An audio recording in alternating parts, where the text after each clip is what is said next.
the rainfall will increase, the typhoons will become stronger, the wind will become stronger, and it will dump heavier rains that will create bigger floods and more widespread rainfall-triggered landslides.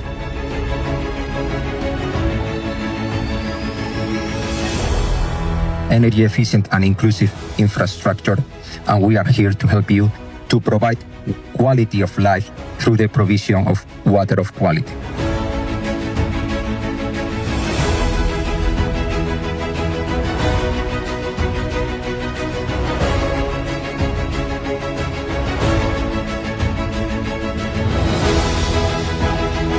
So instead of applying generic solutions, we can design interventions that actually work with the river and fit the river.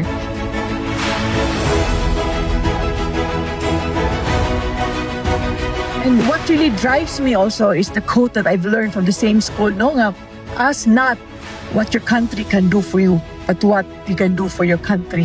The famous quote of JFK, I'm sure you've heard that in the past. What really amazes me about Cebu is their desire to contribute, just like the rest of you here this afternoon. And also another amazing thing, despite the earthquake, the Pino, and all the crisis that the present crisis now, ang atong economy grew by 3.7%.